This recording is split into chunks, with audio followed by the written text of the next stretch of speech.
Hello everyone, welcome to channel learn with ease. आज का topic है इश्यू ऑफ डिबेंचर्स और हम सॉल्व करेंगे question number 41 chapter 9 TS Grewal की बुक से class 12 accounts. Online sessions online classes के लिए आप मुझे स्क्रीन पर दिए गए नंबर पर व्हाट्सएप कर सकते हो अपना नाम और क्लास।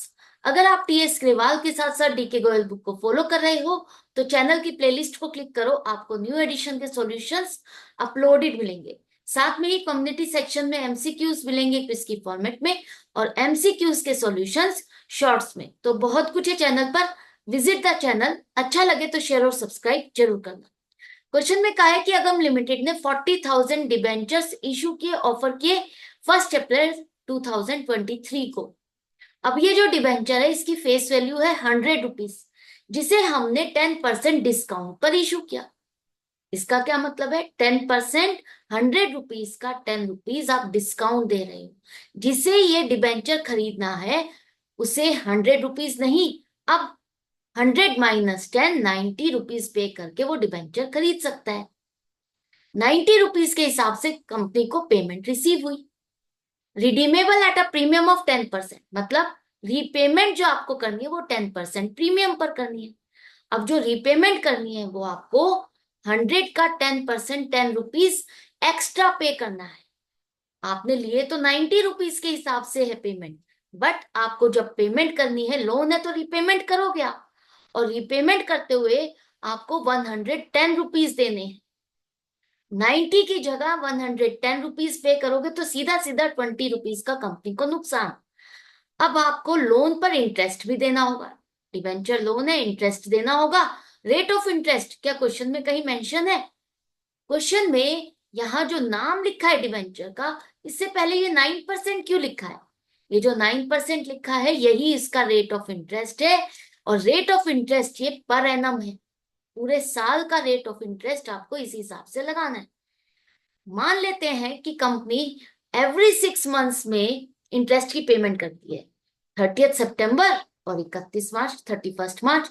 इन दो पीरियड पर, दो डेट्स को ये जो भी इंटरेस्ट बनता है डिबेंचर का ड्यू होता है उसकी पेमेंट करती है। तो आपको यहाँ पर बताना है कि 31 मार्च 2024 तक कितना इंटरेस्ट होगा, उसकी जर्नल एंट्रीज क्या होगी। तो फर्स्ट देखो इसकी कैलकुलेशन कैसे करोगे, किस अमाउंट पे करोगे। हमारे एक डिबेंचर की फेस वैल्यू 100 रुपीज है, डिस्काउंट 10 रुपीज, तो इशू प्राइस क्या हो गया हमारा? 90 रुपीज।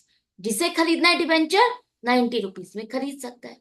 तो इस हिसाब से 90 रुपीज के हिसाब से 40,000 डिबेंचर्स हमने इशू किए, तो ऑब्वियसली हमें एप्लीकेशन भी इतनी ही मिली है, क्योंकि क्वेश्चन में और तो कुछ लिखा नहीं। तो इसका मतलब 40,000 ही आपने डिबेंचर की एप्लीकेशन रिसीव की और अलॉटमेंट की। तो 40,000 डिबेंचर्स पर 90 रुपीज के हिसाब से हमें अमाउंट जो मिली वो 36 लाख रुपीज मिली। क्या इसी पर हमको इंटरेस्ट कैलकुलेट करना है? नहीं, मैं पहले भी क्वेश्चंस में हर बार समझा चुकी हूँ। जो फेस वैल्यू है उससे आप डिबेंचर अकाउंट को क्रेडिट करते हो। आप क्रेडिट किससे करते हो डिबेंचर अकाउंट को? फेस वैल्यू से। 40,000 मल्टीप्लाइड बाय 100, आपने 40 लाख रुपीज से अपने डिबेंचर अकाउंट को क्रेडिट किया है। 100 रुपए की चीज आपने 90 रुपए में बेची, वो 10 रुपए का नुकसान आपका है, दैट इज योर लॉस। तो वो कंपनी अपनी बुक्स में अपने आप का रिकॉर्ड करेगी अपना नुकसान। शेयर डिबेंचर होल्डर्स का तो यही माना जाएगा कि उनका डिबेंचर एक 100 रुपए का है। उन्होंने जो लोन दिया है वो पूरा 40 लाख रुपीज का आपको रिसीव हुआ है।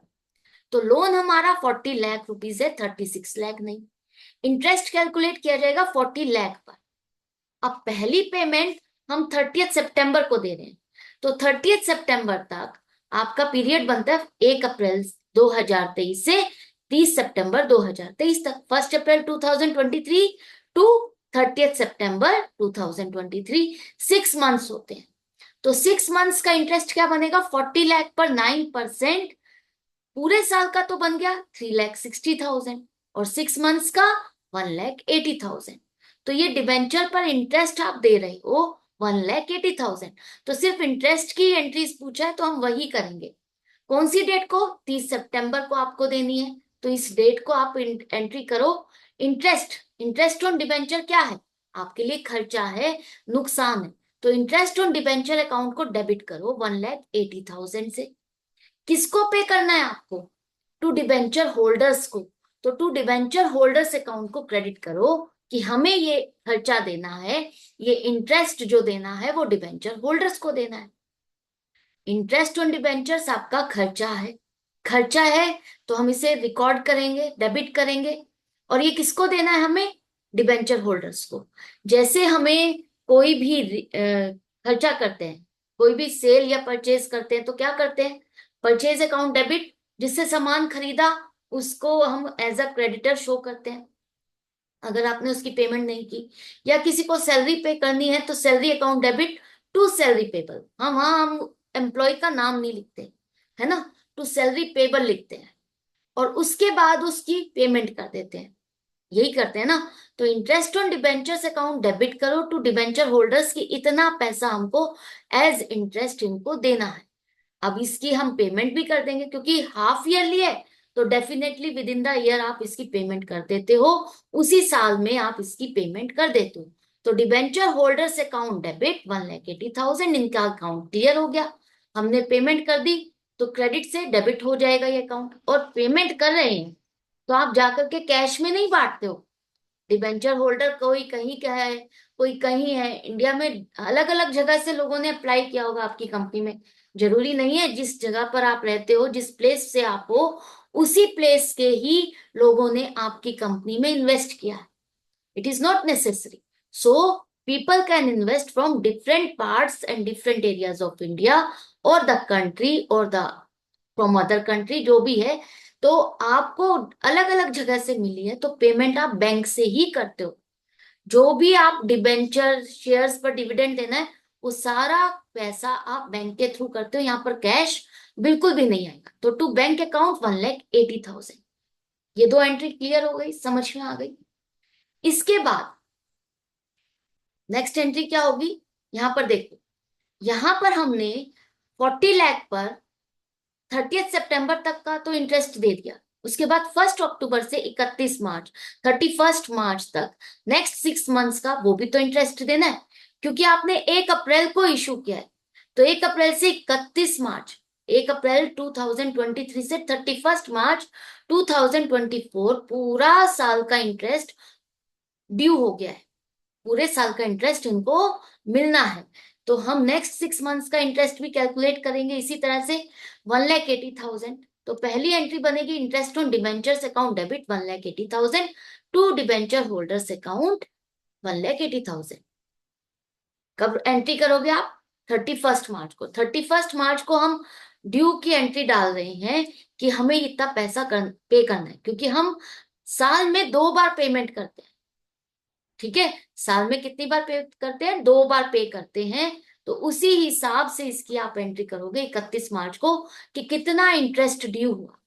जनरली हम 31 मार्च को जो भी पैसा ड्यू की एंट्री डलती है, जैसे सैलरी है मार्च के मंथ की, उसको हम सैलरी पेबल में डालते हैं as a outstanding. Electricity bill है मार्च का, हमें नहीं मिला, हम उसको एज ए पेबल में डालते हैं क्योंकि उसकी पेमेंट हम अप्रैल में जाके करोगे। तो इस तरह के जो मार्च के खर्चे हैं वो हम generally as a outstanding show करते हैं बैलेंस शीट में। आप इसकी एज अ नोट लिख सकते हो, it is assume that it is not yet paid to the debenture holders. और अदरवाइज आप इसको पेड दिखाना चाहते हो तो इसकी एंट्री क्या बन जाएगी? Debenture holders account debit to bank account, जैसे पहले हमने 30 सितंबर के केस में किया था। तो 31 मार्च को ही हमने ड्यू की एंट्री डाली और इसकी पेमेंट भी दिखा दी। अब ये खर्चा हुआ है। देखो, हमने क्या किया? इंटरेस्ट ऑन डिबेंचर अकाउंट को डेबिट किया, डिबेंचर होल्डर्स के अकाउंट को क्रेडिट किया। ये अकाउंट तो क्लोज हो गया क्योंकि हमने पेमेंट कर दी है। पेमेंट कर दी, बैंक से बैलेंस कम हो गया, बैंक का बैलेंस कम हो गया जो कि बैलेंस शीट में आता है। लेकिन ये इंटरेस्ट ऑन डिबेंचर अकाउंट आपका नॉमिनल अकाउंट है जो कि आप बैलेंस शीट में नहीं दिखाओगे। इसका डेबिट बैलेंस स्टैंड करेगा 1,80,000, 1,80,000, 3,60,000 का डेबिट बैलेंस इस अकाउंट में स्टैंड कर रहा है। इसको आप कहाँ ट्रांसफर करोगे? बैलेंस शीट में हम शो नहीं कर सकते इसका बैलेंस, हमें इसको ट्रांसफर करना पड़ेगा। और नॉर्मली हम अपने खर्चों को कहाँ ट्रांसफर करते हैं? अपने प्रॉफिट एंड लॉस अकाउंट में। तो कंपनी है तो कंपनी के केस में आप क्या करोगे, statement of profit and loss में इसे डेबिट साइड पे दिखाओगे 3,60,000। टोटल इंटरेस्ट हाफ ईयरली 2 बार आपने दिया, तो टोटल 3,60,000 आप डेबिट करो, to interest on debenture account credit करो, इतने से ये अकाउंट क्लोज। ये खर्चा हमने यहाँ पर ट्रांसफर कर दिया, खर्चों में डाल दिया। तो ये 5 एंट्रीज आपकी बनेगी इस क्वेश्चन में। आई होप आपको अच्छे से समझ में आ गया, इंटरेस्ट का कॉन्सेप्ट डिफिकल्ट नहीं लग रहा होगा, इंटरेस्ट किस अमाउंट पर कैलकुलेट करना है ये भी समझ में आ गया। तो इसी तरह से कनेक्टेड रहो, सीखते रहो, समझते रहो और डाउट्स क्लियर करते रहो। मिलते हैं नेक्स्ट वीडियो में नेक्स्ट क्वेश्चन के साथ।